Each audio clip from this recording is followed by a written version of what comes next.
Здравейте! Преди да започнем, искам да ви споделя за един проект, по който работех през последните няколко месеца, а именно наръчник как да си намерим работа в IT сферата. Защо реших да напиша този наръчник? Ами тъй като през последната година и половина доста активно участвам в подбора на кадри в компанията, в която работя и започнах да забелязвам повторяеми грешки в кандидатите.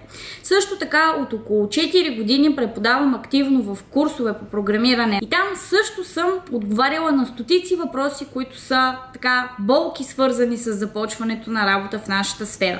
Наръчникът не е само за програмисти или само за начинаещи, а е наистина за всеки, който си търси мечтаното работно място и искрено ви пожелавам вие да го намерите. Здравейте и добре дошли в част видео номер 2 с Дончо, където ще си говорим за това какво е да си технически лидер, какво означава тази позиция, как може човек да стане технически лидер, какво трябва да прави и така нататък. Преди да започнем, вече знаете, снимаме с любезното съдействие на DevExperts. Дончо вече се представи, ако искаш може пак да се представиш. Да, но вярвам, че хората са видели и двете видеа. И в общи линии преминавам направо към темата. Дончо, ти какво работиш и работил ли си като технически лидер? В момента си, разбира се, по-висша длъжност над това, но какъв е опитът ти с това конкретно? Да, работил съм и аз все още съм технически лидер. Просто вече с технически лидер на технически лидери. Да. Така да го кажем. Следващата стъпка. Да. To be fair, технически лидер ми е малко кринж да го казвам, така че... Защо? Ми не знам. Добре, тех лид. Добре, да. айде. Anyway, в смисъл шегувам естествено. Да, правил съм го много време. Дали нещата, които аз съм правил, са валидни за всички подобни позиции в сферата, вече нали е спорен въпрос. Но главната роля на един technical leader е той технически лидер. Казвай си го тех лид, ако на мен така ми е много странно проектен менеджер да казвам. Той кой казва проектен менеджер? Аз! Така ли? Защото се опитвам да си кръщавам видеята на български и вместо да казвам Project Manager, защото всичко ще ми е на английски видеото, си го пиша проектен менеджер и ми звучи супер кринч. Знаеш ли, преди години си говорих с един колега, който водеше лекции, който беше решил, че нали, той е фронтендър, ще казва всичко на български. И съответно преподава лекции и казва и сега правим отстояние отвътре 20 пиксела. И аз го сега казвам. Падинг и марча. Да, и аз ти го гледам. Човек, за какво говориш, нали? Да. Anyway, отклонихме се малко. Да. Шегувам се. Техлид. Техлид. Какво прави един технически лидер? Както как зависи много от размера на екипа, от работата на екипа, от размера на фирмата и така нататък. Но в общия случай все пак имаме две думички, които присъстват в името и би трябвало да се част от тази работа. Тоест имаме технически лидер. Тоест това е технически човек, който все пак лидва екипа. Бих казал, че технически лидери, нали, искам да го разгранича малко от тим лидер, защото в много фирми се препокриват двата вида отговорности, но в по-малки екипи реално няма нужда от actual team leader или менеджер. Тех лидер може да свърши работа. Тоест, това е човек, който хем е, да кажем, най-добрият девелопър в екипа, т.е. най-добрият технически човек в екипа и в същото време до някаква степен е и people manager. Тоест, това би трябвало да е човека, който има тежката дума на ниво екип, естествено. Дали дадено нещо е правилно да се направи така, дали трябва да се направи така. Човека, който трябва да оценя самите задачи, така самите таскове. И да може да преценя това нещо ще е хубаво да се случи по този начин, защото продукта примерно има такова dependency или пък самия продукт в момента работи така, а ние искаме да направим нещо друго, това може да прецака цялостния фол на продукта и така нататък и така нататък. Но в същото време и лидер. Тоест, лидер, нали, самата дума го имплайва. Това е човек, който се занимава с лидершип на хора. Тоест, това е човек, който би трябвало да може да комуникира с екипа си и да им помага за всички неща, за които един тим лидер би могъл да им помага. Примерно да им помага да се развиват технически, не технически, да разбира дали хората се представят добре, да има по-интимна връзка с хората, т.е. интимна, нали, не говорим мръснишката част, по-скоро имам предвид интимна, като да може да разговаря спокойно с хората, хората да могат да му споделят, когато имат проблеми и самия той да ги усеща, нали, без да се налага хората. Добре, ти направи разграничение между Team Lead и Tech Lead. Да. Може ли да ги дефинираме като Team Lead е човек, който разбира технически, но има повече people management, а Tech Lead е като човек, който има повече техническо и по-малко people management? Или не можем да дадем такава дефиниция? Не, моето разбиране е такова, ама то, както казах, ти зависи. Ами, много зависи. Как зависи от продукта, зависи от размер на компанията, но аз съм на мнението, че не е задължително да си много добър технически, за да си добър тим лидер. Да, така е. По-скоро трябва да имаш добри технически хора в екипа, на които ти можеш да имаш доверие за техническите въпроси. Не че е лошо да имаш технически знания, в никакъв случай, но не е 100%, да.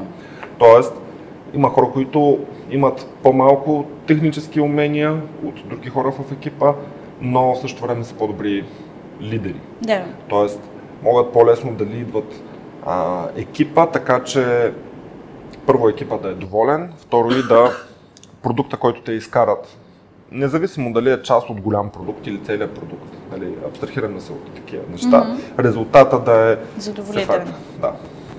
Добре, а Tech Lead до каква степен се занимава с хората? Той трябва ли да се грижи за целите, за развитието, да им преподава, да им дава ресурси? Бих казал да. Всички неща, които избори. Но пък все пак това трябва да е човек, който да има и технически отговорности. Тоест, чисто да пише код, така да го кажем. Нали, тук е когато говорим на ниво екип от технически лица, т.е. от инженери и техния ръководител. Все пак човека трябва да има технически знания, нали, тех е в името му. Той трябва да прави код ревюта, трябва да налага стандарта, по който екипа трябва да следва. Добре. И естествено, да, занимава се и с административни неща, people management. Всички неща, които тим лидер прави, но някак си... Аз просто моите представи, технически лидер на ниво екип от инженери е валидна позиция, ако екипа е по-малък. Да, защото като са много хората... Да, не може да правиш и това и това. Няма време и за двете, да. Абсолютно, да. Затова би казал, че технически лидер може да се случва, когато екипа е достатъчно малък. Тоест, хем да обръщаш внимание на хората, хем да може да изпълняваш технически отговорности. Да. Ако екипа стане по-голям, едно от двете трябва да се sacrifice. В общия случай people management. Ами зависи. При нас аз съм забелязала, при нас всичко към позиция е Team Lead. Но, примерно, имаме хора, които имат по-малък екип, както каза ти, проект и пишат супер много код, супер много се енгейджват в целия процес. Те са си технически лидери. Да. Имаме и хора, примерно аз в началото, като започнах, мисля, че имах 3 човека в екипа и реално имах супер много време за писане на код. Може би първите 5-6 месеца си пишех код, занимавах се с ретрота, технически подобрения и така нататък. В един момент, не искаш ли този човек, сега екипа ми е от 9 човека и нямам време да пиша код. Да, и вече не пиша, примерно от половин година, нямам абсолютно никакво време. И се замислих, че позицията ми винаги е била едно и съща, но в моята глава реално това са 2 различни позиции. Абсолютно. Затова може да го обобщим като технически лидер, не като позиция, ами по-скоро като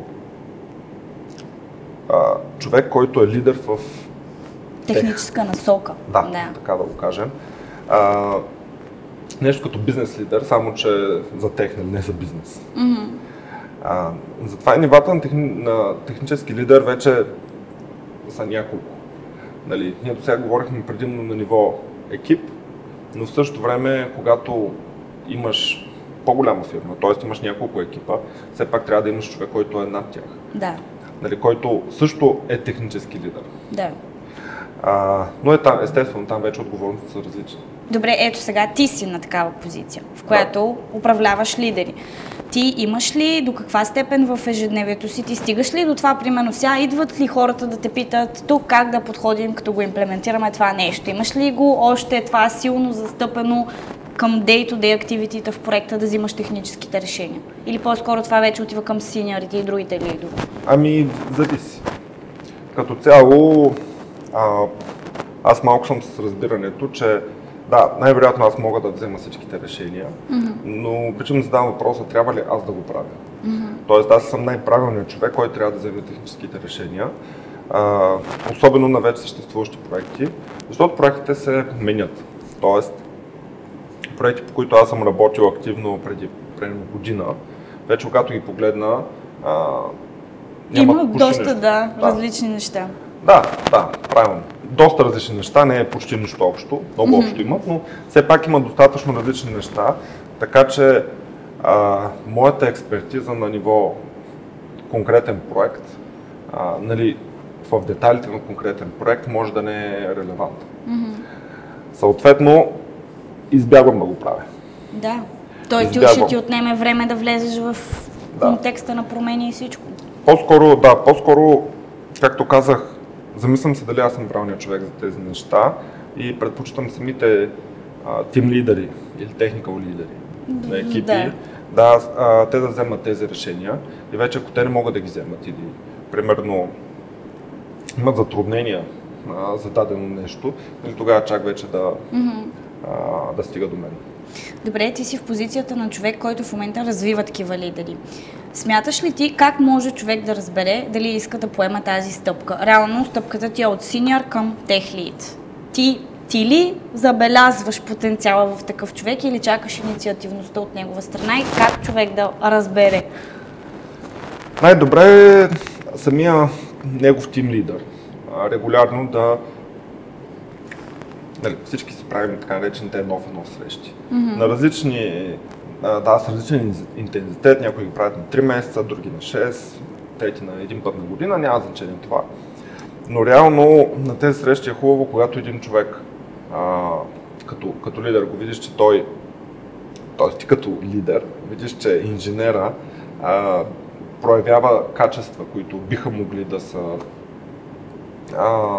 са лидерски, е хубаво от време на време вече да го подпитваш, естествено не ангажираш, не му кажеш. Го насочваш, да. Му кажеш, Тони, искаш да станеш тим лидер? От утре.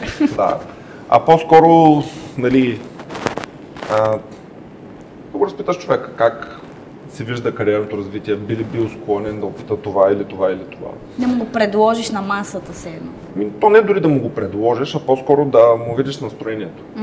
Тъй като има и доста хора, които могат да станат, т.е. имат добри, признаци.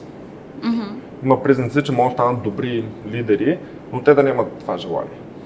Да, нали? Иначе го имат факт ситуация, така е. Да, както и обратното. Хора, които със сигурност не стават за лидери, нали, да искат да стават. Да. Защото това си ни идва вече от възпитанието, нали? От малки винаги не се пожелава там да си шеф, да си... Да, и човек малко или много и заради това иска понякога, не е толкова заради... Да, и много хора съответно пробват и разбират, че не им допада. Така че бих казал, че самите хора, ако те самите имат желание да го правят, е хубаво да го изкомуникират с техния ръководител, директен ръководител, да му каже така и така. Имам желание да занимавам с тези отговорности. Сега, каква е правилната стъпка вече? Един човек от инженер да стане под някаква форма лидер, отново много зависи от възможностите на компанията. Да. Ние си говорихме и преди малко. Не може да имаме една фирма от 10 човека с 9 менеджера или 9 директора. Никой няма върши работа. Но ако все пак има възможност за израстване, според мен правилният начин е не директно този човек да се елевейтне към лидер, към формален лидер, защото това води доста рискове. Нали, човек може да дава добри признаци, но реално... Да не стане магията. Да. Може да му доставя удоволствие и така нататък и така нататък. Това е хубаво, това започва с първо как го кажа, тим лидерски отговорности. Да, дори не тестови период, ами примерно 20% от работата ти, едното Q, нали, да делегираш. Да делегираш на този човек, той да го менеджва по някакъв начин, за да може да се види хем самия инженер да разбере дали му допада, хем да се види дали реално има желание и възможност да върши тази работа. И естествено, след като мине съответния период, може да се случат нещата. Но естествено това е валидно, когато има възможност. Добре, а това мислиш ли? Да, аз съм съгласна, че може би така поетапното делегиране е окей, без да е осезаемо, но това е в момента, в който технически лидер има вече. И той може така да има дясна ръка, така да кажем. Обаче има ситуации, в които технически лидер няма. Примерно предния напуска или се сформира нов екип и така нататък. И е много трудно, т.е. ти нямаш стъпалото, което да ти подаде ръка, за да пробваш, да тестваш, да те вкара в процеса и така нататък. В тия ситуации какво да прави човек? Според теб добре ли е като цяло? Аз не мисля, че е много някак си да се хвърлиш дълбокото, ми се струва така сам за първи път. Да, но както и ти каза, дясната ръка на тим лидера е, нали, как го кажа, естествения избор, който би станал тим лидер. Нали, би станал лидер на екипа. Да. И вече той трябва да избере негова дясна ръка. Сега това е много риски бизнес. Нали, никога не е хубаво да форсваш хората и да им кажеш, тук Гошо напусна, Пешо искаш ли да си тим лидер и Пешо да ти каже не искам, и ти му кажем нищо. Няма кой друг. Няма кой друг. Нали, това със сигурност не е добре. Реално имам доста познати, които... не доста, но имам познати. Има така, и аз познавам такива ситуации. Да, които са били поставени в такава ситуация, след това са напускали, тъй като пробвали са менеджмент, не им допада, не се чувстват добре, не искат да го правят. И форсвайки ги, реално ги губиш като талант, губиш ги като ресурс, губиш ги като хора. Да. Така че това трябва да се изкомуникира задължително с конкретния човек. Да. Да е той с ясното осъзнаване, че иска да премине през това. Абсолютно. Бих допълнил само, че ако такъв човек не се намери на дадено ниво, съвсем стандартно е човек, който е на горното ниво, нали, да влезе и съответно да почне да поема такива отговорности, поне докато се намери съответния човек. Но моето мнение относно за наемане на тим лидер винаги е, че по-добре този човек да е homegrown, в смисъл да идва от екипа, отколкото да идва външен, защото външния там е много риски бизнес. Може да е страхотен, може да не е, но може и да е страхотен и въпреки това екипа да не го приеме. Да, така е, енергията, дали ще си паснат.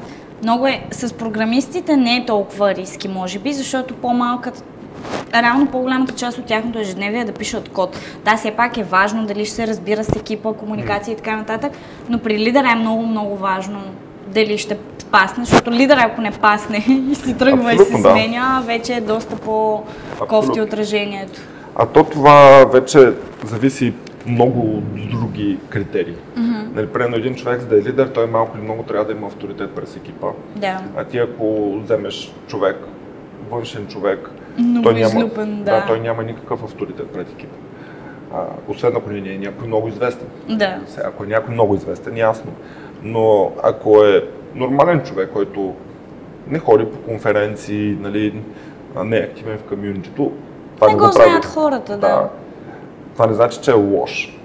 Но самия екип няма авторитет към него, т.е. човека трябва да се го заслужи в началото, което, нали, е трудно. Затова, нали, винаги е по-хубаво да си избереш вътрешен човек.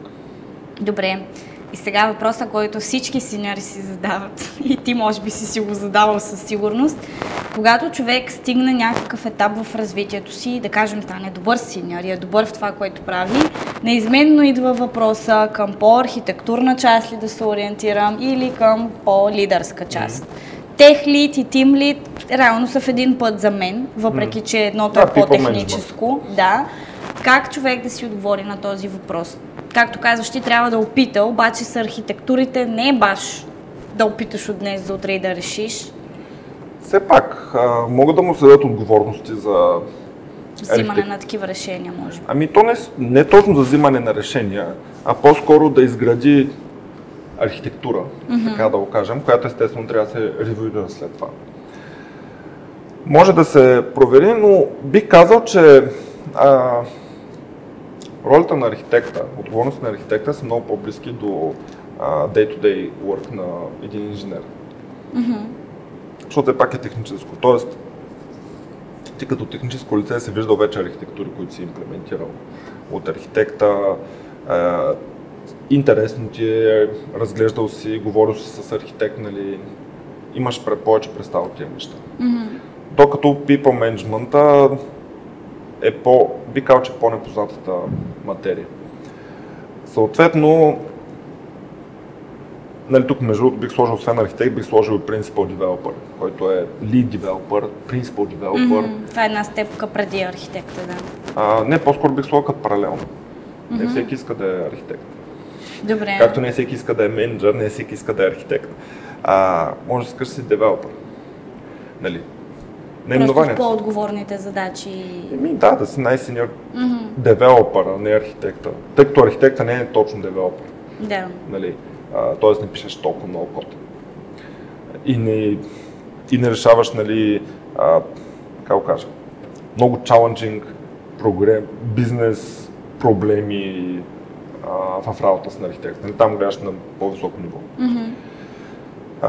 Anyway, техническите длъжности винаги са по-познати на един инженер. Нали, нормално е. Той е свикнал с тях, да. Да. Това би казал, че е по-трудно people management и това е нещо, което човек трябва да експериментира, да знае дали му допада. Да, с другото малко или много ще му бъде познато. Да. Така е, познато ще му е. Дали ще го прави добре, в бъдеще също не се знае. Времето ще покаже. Да, реално против разбиранията аз съм познати, които не искат да се развият толкова много. Тоест те си окей да стигат едно ниво. И това е файн, всеки е различен. Това е файн, да. Именно точно това ми е идеята. Това е файн. Не всеки трябва да се стреми да става... Да хъсълва. Да. Някои хора са си окей да взимат не лоша заплата, да не се развиват постоянно, да им е спокойно и съответно да компенсират challenges, които не в работа, ами извън работа. Да. Нали, така че отново it's fine. Така че не всеки хората могат да стоят просто синьор девелопери. Да, и да са си хепи с това. Да, абсолютно. Да. Добре, много ти благодаря, Дончо, отново. Благодаря ти, Астони. За споделеният опит. За технически лидери. Да, за техническите лидери или тех лидери. Ще помисля как да кръстя видеото. Ще проверя на YouTube алгоритъма как работи. Благодаря ви. Надявам се видеото да ви е било полезно и интересно. Ако имате въпроси, може да пишете в коментари. Може, предполагам, и Дончо да го последвате в каналите, в които ти си сега активен доста в LinkedIn. Да, така. Все още. Има малко застой, но да, ще се възобнови. Го поддържаш, да. Ако искате ежедневна доза или вече през няколко дни, може би, доза вдъхновение и съвети и помощ от Дончо, може да го намерите в LinkedIn и да, в общи линии това беше от нас. Благодаря ви, че ни слушахте. Чао!